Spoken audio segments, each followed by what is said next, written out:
കഴിഞ്ഞ കുറച്ചു കാലങ്ങളായി ഏറെ വിമർശനം ഏറ്റുവാങ്ങിയ ഒന്നായിരുന്നു കാറുകളിലെ ഗ്ലാസുകളിൽ നിന്ന് സൺ കൺട്രോൾ ഫിലിം നീക്കം ചെയ്തത്.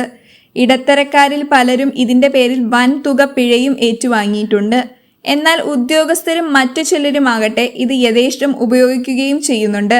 ഇതിനകം പറയുന്നു കർട്ടൻ വരെ ഇട്ട് ചീറിപ്പായുന്ന വാഹനങ്ങൾക്ക് സല്യൂട്ട് അടിച്ച് കടത്തിവിടുന്ന കാഴ്ചയായിരുന്നു. എന്നാൽ ഈ ഇരട്ട നീതിക്ക് ഇപ്പോൾ അന്ത്യമായിരിക്കുകയാണ്. വീണ്ടും വാഹനങ്ങളുടെ ഗ്ലാസുകളിൽ സൺ കൺട്രോൾ ഫിലിം ഒട്ടിക്കാൻ അനുമതി നൽകിയിരിക്കുകയാണ് ഹൈക്കോടതി.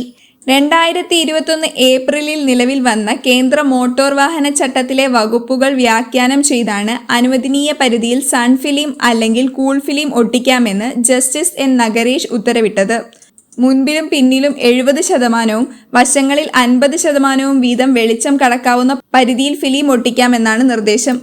ഫിലിം ഒട്ടിച്ച് കാഴ്ച മറച്ച വാഹനങ്ങൾ കുറ്റകൃത്യങ്ങൾക്കായി ഉപയോഗിക്കുന്നുവെന്ന് നിരീക്ഷിച്ചാണ് 2012 സുപ്രീം കോടതി പൂർണ്ണ നിരോധനം കൊണ്ടുവന്നത്.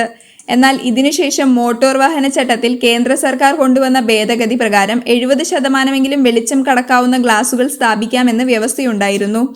വാഹനം വാങ്ങുമ്പോൾ തന്നെ ഗ്ലാസുകളുടെ കാര്യത്തിലായിരുന്നു ഇത്.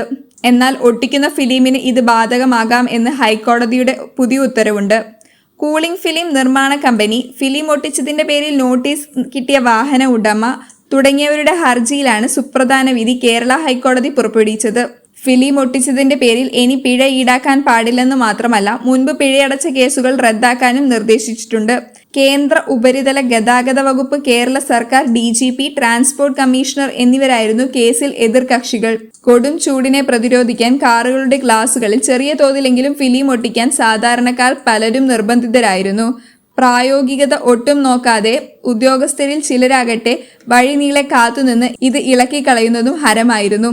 അതേസമയം ഫിലിം ഒട്ടിച്ചതും കർട്ടനിട്ടതും സ്വകാര്യതയും കൂളിംഗും ഉറപ്പുവരുത്തി പായുന്ന പ്രമാണിമാർക്കും നേതാക്കൾക്കും സല്യൂട്ട് അടിച്ച് ഇവരെല്ലാം വണങ്ങി നിന്നു. ഈ ഇരട്ട നീതി അവസാനിപ്പിക്കുന്നു എന്നുകൂടിയാണ് ജസ്റ്റിസ് നഗരേഷിന്റെ വിധിയുടെ പ്രസക്തി.